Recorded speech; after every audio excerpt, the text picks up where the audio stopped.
me foi pedido para falar um pouco da história dessa pandemia e, na verdade, eu queria um pouco discutir com vocês ou fazer uma reflexão que essa pandemia traz para nós de coisas novas que se puseram, né, para a humanidade como um todo e para cada um de nós em particular, como pessoas e como profissionais de saúde.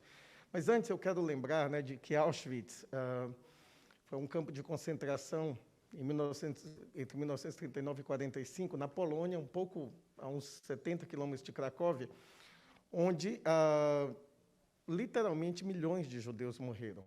Foi alguns milhões de pessoas, porque como eles eram uma máquina eficiente de matar, eles matavam todos os dias e repunham e matavam, e aqueles que tinham ainda alguma força de trabalho, eram extenuados no seu trabalho, eram postos para trabalhar, porque mulheres, crianças e idosos imediatamente iam para a câmara de gás e para o forno, mas esses que ainda podiam trabalhar eram mantidos vivos ou para servir como experimentos do Dr. Mengele, né, que morreu de morte natural, tranquilo, numa praia de São Paulo, mas que, durante a vida, foi, talvez, o pesquisador mais monstruoso, né, que já se observou.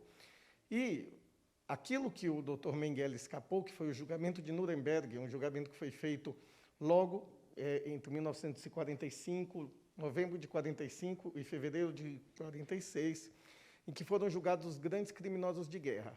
Muitos desses, se vocês virem aquelas legendas em inglês, foram enforcados, outros foram condenados a 20 anos, outros prisão perpétua, etc., conforme suas participações. Foi o primeiro evento totalmente filmado da história. Nunca tinham filmado nada do começo ao fim. E esse evento foi filmado porque eles não queriam que se perdesse um lance sequer do julgamento dos carrascos nazistas. Uma das coisas mais interessantes que eu vi quando eu fui para Auschwitz foi que o chão é cheio de dentes de leão. E são bonitos os dentes de leão em Auschwitz. E é muito difícil você acreditar que uma coisa tão delicada possa ter nascido num lugar onde morreram milhões de pessoas das maneiras mais bárbaras possíveis. No entanto, é um chão atapetado, um tapete de dentes de leão extremamente bonitos. Outro ponto que eu queria mostrar aqui é um filme com Orson Welles, de 1949, chamado O Terceiro Homem. Nesse filme se passa em Viena. Não importa muito as circunstâncias, mas o Orson Welles é um cara, um bandido, que falsificava penicilina. E aí, com isso, numa epidemia de meningite, várias crianças morreram. E o amigo que vai visitá-lo, muito ingênuo, achando que ele vai dar um emprego, uma nova vida para ele, descobre que ele é um monstro. E aí, na cena mais famosa, que tornou famosa a roda gigante de Viena, em cima da roda gigante, o personagem do Orson Welles diz para o seu outro personagem, Harry Lime, diz, olha aqui de cima essas crianças, elas parecem pontinhos. Qual é o problema se um desses pontinhos parar de se mexer? Então, visto de longe, todo mundo é um número. Todo mundo é um pontinho. Qual é o problema? Isso eu li num comentário a uma reportagem de jornal. Qual o problema se os fracos morrem e se os fortes continuam vivos? Certo? Qual o problema de uma pandemia que mata as pessoas pobres, que mata mais na favela do que no bairro nobre? Não tem problema nenhum. Você realmente se importa se uma dessas manchas parar de se mexer, assim, no pontinho dentro da cidade? Então, isso, voltando à questão nazista, na década de 60, um dos que, como Mengele, conseguiram escapar foi Adolf Eichmann. O Adolf Eichmann é uma espécie de administrador dos campos de concentração, e ele foi sequestrado pelo Mossad, o Serviço Secreto Israelense, em Buenos Aires, e levado a Israel para julgamento. E quando uma jovem filósofa chamada Hannah Arendt foi lá para ver o julgamento, ela esperava encontrar um monstro. Ao contrário, encontrou um homem muito educado, que dizia que, olha, tudo que eu fiz foi seguindo normas, me mandavam fazer, eu fazia. E ele mostrava assim, uma tranquilidade tão grande em falar das mortes que ela cunhou esse conceito de banalidade do mal, ou seja, o mal se tornar uma coisa banal. E aí é de se pensar nessa pandemia o quanto nós banalizamos o mal, o quanto nós imaginamos que tudo bem, morrer é tranquilo, a gente conta. Hoje nós temos 500 mortes, ontem tivemos 1.500, então isso é uma redução muito grande. 500 mortes é aceitável. Agora, essa semana, quando voltou a ser um pouco acima de 100 mortes por dia, 100 mortes por dia está tudo bem, não é? Tipo, cada 2 dias um bote-kiss. Mas, aparentemente, está tudo ótimo, porque a gente pode banalizar esses números, né? Então, mais uma vez, voltando a essa mesma Hannah Arendt, que falava que o sujeito ideal, né, a pessoa ideal para um regime totalitário é aquela pessoa para quem a distinção entre fato e ficção, verdadeiro e falso, não existe mais. E está difícil, né? Porque quando a gente olha a rede social, o WhatsApp, o tempo inteiro a gente é bombardeado com informações tantas que o que é falso, o que é verdadeiro não existe, o que é real, o que é ficção não existe. Já se cunhou até um termo chamado pós-verdade, que é como se cada um tem a sua verdade. E essa questão é particularmente importante. Mas isso aqui é uma história mais próxima de nós. Em 2020, morria tanta gente em Guayaquil que não se conseguia enterrar. Essas pessoas apodreceram ao céu aberto. E um brasileiro filmou, e isso saiu em todos os jornais, o brasileiro filmou os urubus rondando e sentando ao lado dos corpos. Eu peguei esse filme e mandei num grupo de médicos. E o que um dos médicos respondeu, só 2 urubus? Então, quando uma tragédia é minimizada porque tem poucos urubus na foto, nós já chegamos no cúmulo da desumanização. Certo? Já chegamos absolutamente no fim de qualquer coisa, né? E esse era um dos 2 urubus que apareciam na filmagem, né? A gente pode fazer o urubu virar um risquinho e sumir da nossa cabeça em absolutamente qualquer momento do tempo, como pode fazer uma pessoa virar um número num tabloide epidemiológico, um repórter epidemiológico, quando, na verdade, como já foi bem mostrado aqui vou pedir a permissão para chamar de Zuzo, certo? Anteriormente, o paciente ele é um mundo dentro de si, né? Cada pessoa é um mundo dentro de si, não pode ser reduzido a um número de um relato. Mas aí nós temos, né, o que nos chega e o que nos faz estar nesse momento, nessa dificuldade, que é esse vírus chamado SARS-CoV-2, que aparece porque, naturalmente, se transitam agentes infecciosos entre humanos e animais, isso desde que a humanidade começou a existir ou começou a se aglomerar em cidades, e, de vez em quando, uma peste assola, de fato, o mundo inteiro. O que nós não acreditávamos era que o nosso mundo moderno, tão controlado, pudesse ser assolado por uma peste, né, esmagado e posto de joelhos por uma peste, por um micro-organismo em pleno século XXI. E, no entanto, foi isso que a gente viu, né? O que foi para quem esteve na linha de frente. Eu tive eu não sei se a palavra pode ser dita privilégio, porque muitas vezes foi um sofrimento, mas de estar na linha de frente, atendendo pacientes, de estar no planejamento em saúde, participando de diversos comitês, entre os quais um comitê da Organização Pan-Americana de Saúde e o Comitê Estadual de Covid, né, de São Paulo,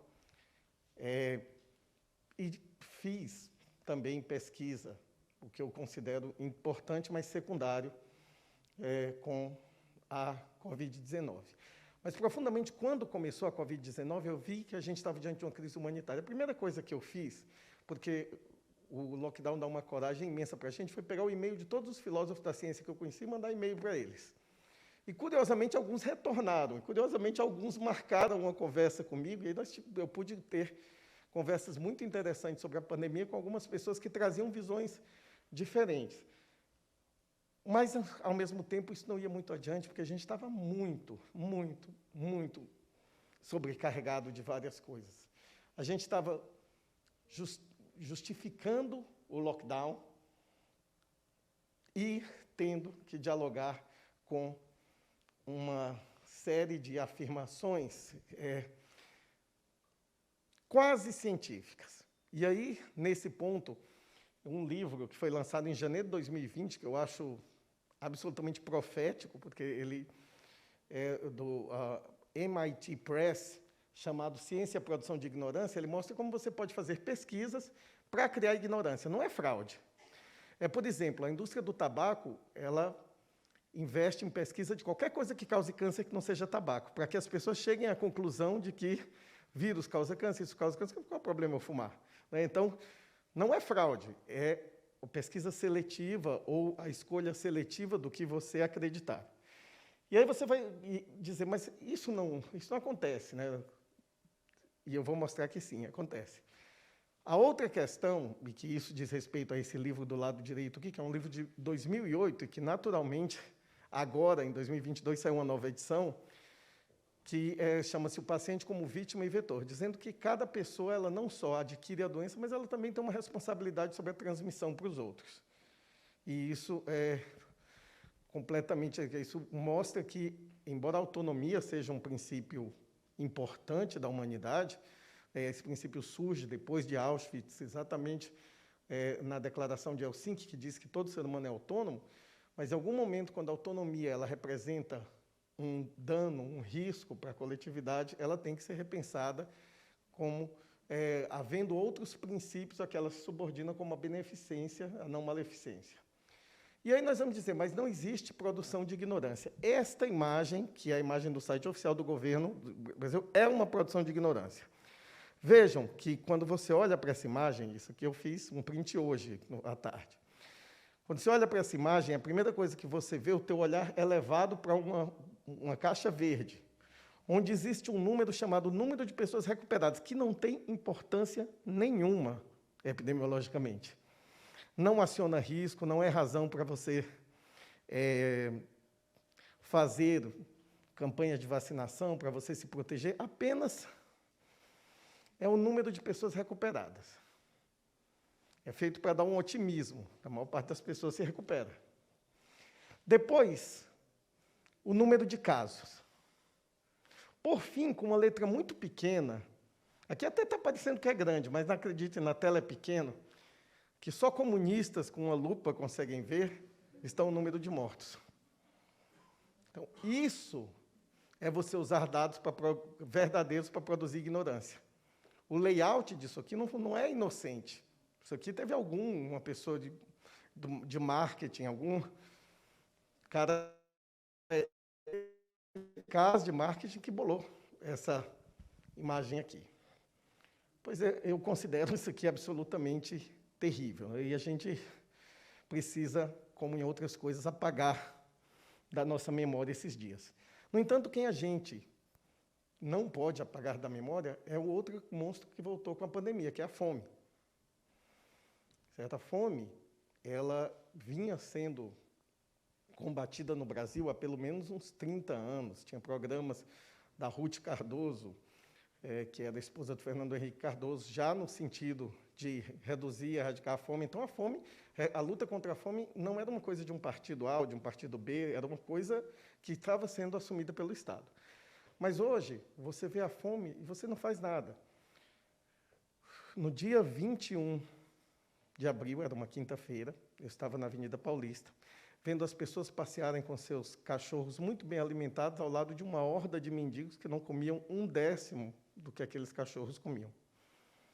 E aqui não quero fazer nenhuma posição contra a vida animal, mas de qualquer forma, muito estranho que as pessoas passem e não se compadeçam minimamente de uma horda de mendigos que havia do lado. Certo? A fome, ela bateu na porta de todos e bateu de uma maneira muito importante. E, além da fome, o desespero, a solidão. Essa também é uma foto de Guayaquil. A pessoa está entre duas caixas com corpos mortos, e ela está tão cansada que ela desaba ali junto a uma dessas caixas. Certo? Como nesse quadro de Van Gogh, a solidão e o desespero imenso. Quantas pessoas solitárias ficaram mais solitárias ainda durante a pandemia?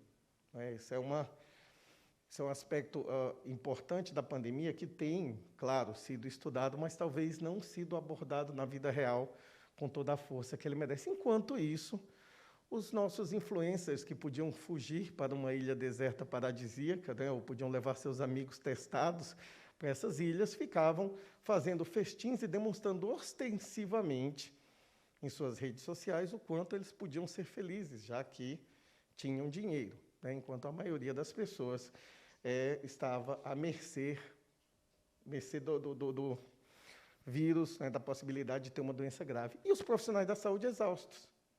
Aquela sensação, na época, eu escrevi um artigo na Folha que chamava Preciso continuar, não posso continuar, eu vou continuar.